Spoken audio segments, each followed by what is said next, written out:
Alright, so the last thing I'll do today is our 600 subscriber special, looking at my top 6 favorite moments in Boku no Hero Academia.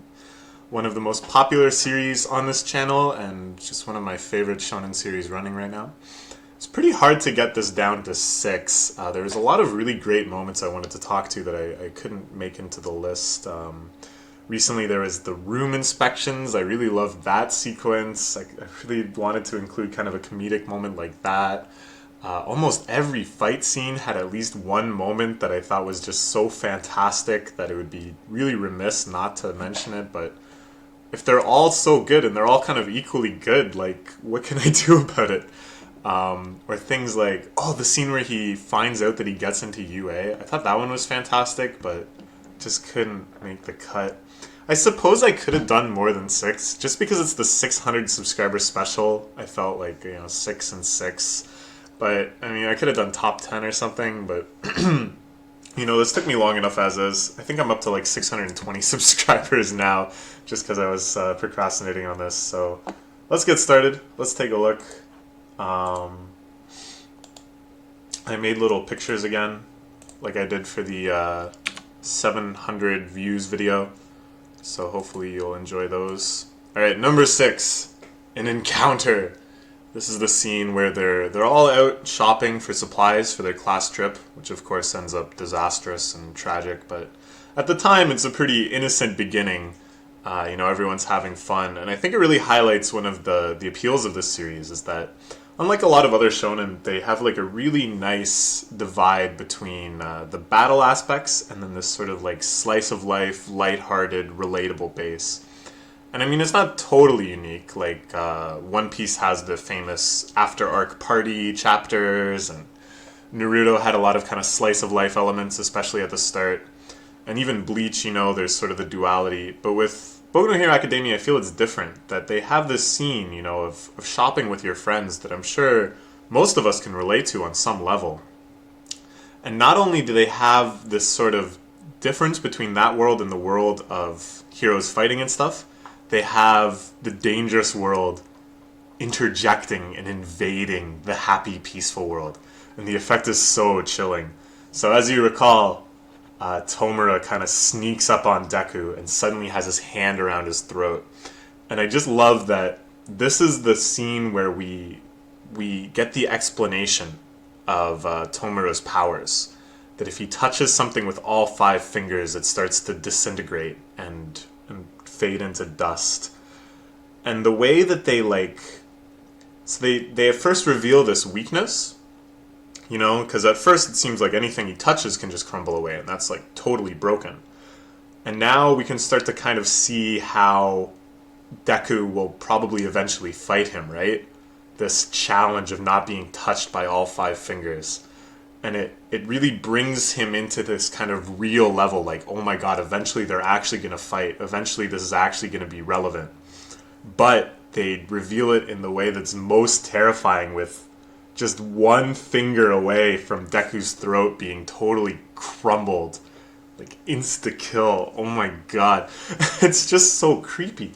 And the fact that it comes in this super peaceful moment, a moment that all of us can relate to, it feels so real, right? It feels so much more possible than a lot of the other challenges and risks and dangerous situations in this series. Like, oh man, it's just a totally different energy than anything we've encountered so far. Really speaks to the potential of this series, I think. And also, as someone who's a big fan of the Uraraka-Deku pairing, it had a really nice Uraraka and Deku moment as she tries to rescue him, she tries to understand what's going on. Just a totally unique and terrifying moment in the series. I remember when I was first reading it too. This was back when I was still getting caught up. So I was reading 5 or 6 chapters at a time. And I got to the one right before this, and I was like, I think I'll stop here. I think this is a good place to end. And tons of people were like, no, next chapter is crazy. And it sure was.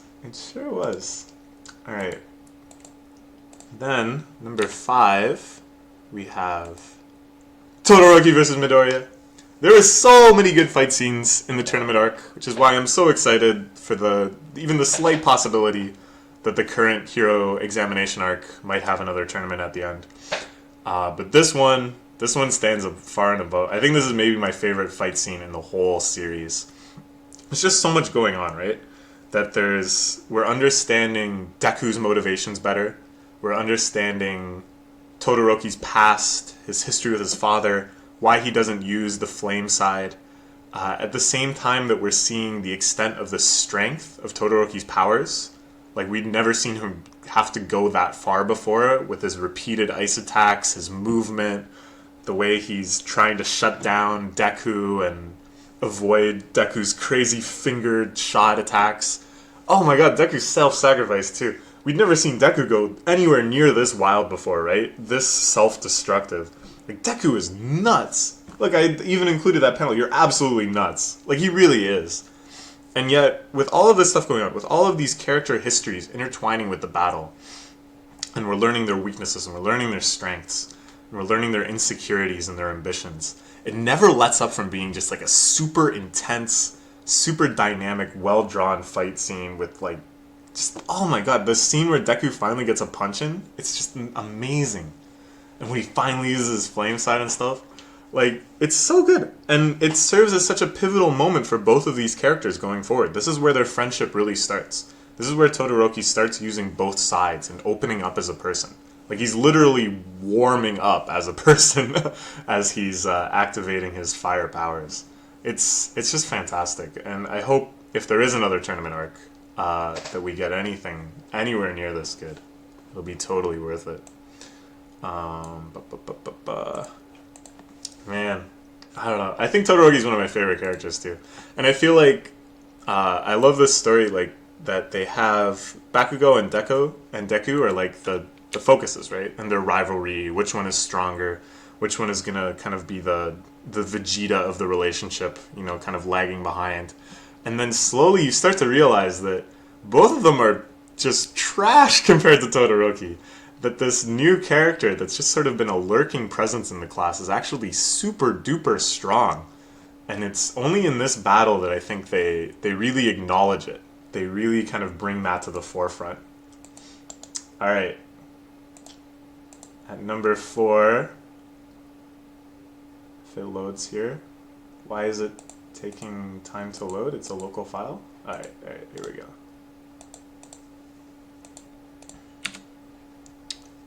Number 4, we have the pizza delivery! Now this one I'm especially fond of because this is the chapter where I caught up. This was the first chapter that I read at the same time as everyone else was reading it. And what a chapter to catch up on, man. It's so... like, for so long we've had the Villain Alliance as our central villains, and this mystery, you know, where are they located? How are they organizing? As this sort of slow burning investigation going on in the background. And usually they kind of set these things up that, like, they're going to fail to find out, they're going to find out too slow. It's like the kids that had the transponder, maybe they were the ones to kind of get in before, and there's some chaos and, you know, all this stuff. Like, that's how it would normally play out. And then you also know that on the Villain Alliance side, they also have their own understanding of how things are going to play out, of how they're going to continue going on undetected, and there's no breaches in their security and all this stuff. And all of that basically just comes crashing down right through the wall. Someone knocks on the door and then he busts through. It's so good. It's like and then it kicks off just the full chapter of heroes beating the poop out of villains, which we really had never seen to that serious an extent. And we're seeing all these like new heroes.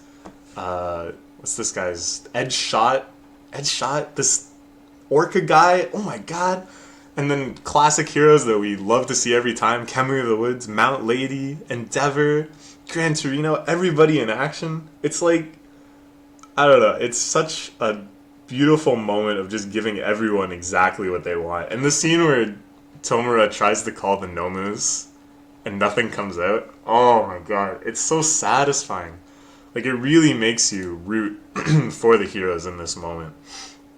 I wish I could find... I meant to look for it before, but there's hilarious fan art of All Might actually showing up with a pizza and then still proceeding to just beat the crap out of everybody. And look at this, just the beauty of this shot too. I think is quintessentially the appeal of All Might and the appeal of this series. Just so far above and beyond everyone else in the series. And like the feeling that maybe eventually Deku will be at that point too. That Deku will be able to make his own entry like this is, I think, one of the most compelling aspects of the whole manga. Watching him get to that point, knowing that he has that potential. I just love it. Oh, it's so good. Pizza delivery. It's the Pizza La Camino branch. The pizza's here. It's just your pizza's here. I love it. Okay. Number 3 is... Now we're going way back to near the start of the series. The roaring muscle scenes. This is right at the end of the second chapter. So, All Might has decided Deku will be his successor. But right now Deku's body is really fragile, really weak. He's never really had any serious exercise. So he tasks him to clean up the entire beach. And I think, it starts really to speak to what it is to be a hero, to do community service that might not always be glamorous and might not always be exciting. And that's sort of what we're getting in the current arc, this rescue exam. I quite like it. And I love the shot of the clean beach afterwards, just really thinking about the difference he made. It's genuinely inspirational, right? But, of course, what I really love is just him standing on top of the rubble screaming. There's something so primal and intense about it.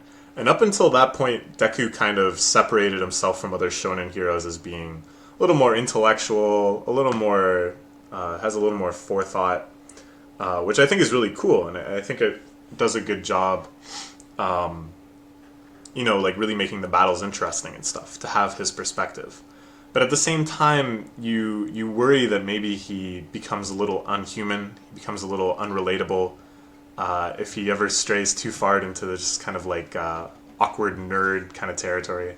So I think in this scene, showing his just pure release, his pure triumph is so fantastic. Just the way they depict it too. It's beautiful. I really think this energy carries forward through the entire series, that no matter what scenario you see Deku in after this, no matter how worried or over-analytic he gets, or how flustered he gets, or how panicky, you know that he still did this. You know that he had this moment of just screaming at the top of his lungs. And he still has that like energy within him, right? I think it's so good. And this was, I think, the scene that really sold me on the series. As soon as I saw this, I knew that it had that kind of edge to it, that it could get this intense, this, I don't know, it's so good. I'm so happy with it, even just to see it now. Really reminds me just how far we've come, and yet it's still that same energy, still that intensity. Alright, and number 2, this is another more recent moment. The United States of Smash. Oh my god. Oh, this scene was so fantastic. This, of course, taking place not too long after the pizza delivery. He's been fighting with All For One, the central villain of the entire series, the man behind every kind of terrible thing that's happening. And, he's not doing so well up until this point. He's landed a few hits, but he's taken a lot too. And just the crazy omni-quirk ability of All For One, who seems to just be able to have a power for every scenario. It's like, how can All Might possibly beat this? And he says something like, well, I didn't put my back into any of those punches before. And then he lets loose with this one. And it's so... Because, oh my god, just the idea that this whole time he'd been shouting out state names and punching, or city names and punching, and there seemed to be some sort of connection between the size or famousness of that location and the power of the punch. But it was never, like, explicit. It was never really mentioned. And yet I know I wasn't the only one thinking about, when is the America Smash going to happen? When is the USA, United States of Smash, And then to actually see that they actually did it. It was actually called that. It was depicted in this beautiful, like, and to know that All Might knows this is his last attack. This is the last time he's really going to be able to use All for One in any real fashion. That self-sacrifice, this like effectively double KO of both of them. Oh my lord. It's I really can't imagine anything more satisfying. Oh, and it's honestly one of my favorite punches, or top 5 punches in all of manga for me. I think the other 4 spots are all occupied by One Piece. But I love it. So good. Alright. And then the number 1. I went back and forth on this for a while. It felt like such an obvious choice that I almost didn't want to make it. And it felt sort of like it's hard to divorce the moment itself from the significance it has reading the rest of the series.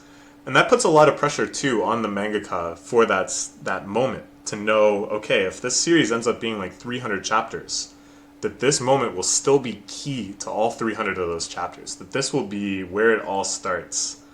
And sometimes I think they kind of falter. Sometimes you read a really famous manga and you go back to kind of those pivotal scenes and they're a little underwhelming, right? And it's like they didn't really know just how significant it would end up being. But I don't think that's the case here. The more I looked at it, the more I thought about it, this scene is just perfect. There's no other choice for my number 1. Of course, I am talking about... I should have had this more queued up so it would be more dramatic. But of course, I am talking about You Can Become a Hero. The end of the first chapter, where basically everything we've seen up until that point is coming together.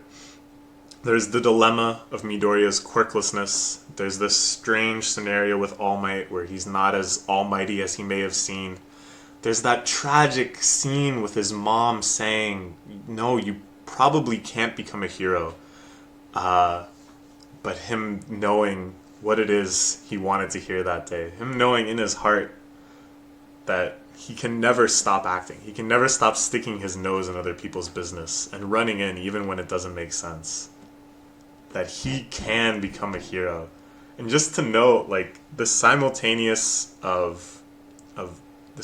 situation of All Might telling him and him realizing it on the inside. I love it. And I kind of cheated here. I used the screenshot from the anime because I think the anime does it so well too. And of course they recognize now that it has this gravity, that this was the defining moment of a series that became popular enough to have an anime, right? So of course they're going to really do something special. Just fantastic. Although, like I said, it wasn't until the roaring muscles scene that I was really totally sold on this series. As soon as I saw this, as soon as I felt such relief and compassion, and I really felt Deku's triumph, after just one chapter, after just some 40 pages or so, I knew, like, okay, this is going to be a winner. This is the real one. So yeah, I don't know if there's much more I can say about it. I think it's just a fantastic scene that kickstarts a fantastic series, and I'm so glad that I've been lucky enough to read it alongside you and to continue being able to read it alongside you into the future. I think it's just going to get crazier and better, and maybe in a few years we can make another list like this of moments that happened since then, and for all I know they'll be even crazier, even more fantastic. And yeah, thank you so much for 600 subscribers. I know that's not a lot compared to other channels, even to other channels that do pretty similar things to me, but considering I never really advertised this, I never really looked for viewers or really did anything different to try to get viewers. I just did exactly what I wanted. I made the project that I wanted to make, and to see any sort of return for that, to see any sort of engagement, any viewers, is already just overwhelmingly wonderful for me. And to get the 600, that's still a lot of people. You know, you see such huge numbers on YouTube, and I think you lose perspective, but 600, I'm so happy to think that 600 people are interested in seeing what I have to say about Japanese comics. So I hope you'll stick with me. I hope you'll keep watching. We're coming up now on 700, road to 700, so I'll have to start thinking about something exciting to do for that. And yeah, let me know if there's any moments I missed, of course. I'm sure there's some fantastic ones that I didn't even consider, just because the series is so stacked with fantastic moments. Because I think it's just a really fun discussion to talk about. I love this series. Here are my favorite parts. Here's why I think they're so great.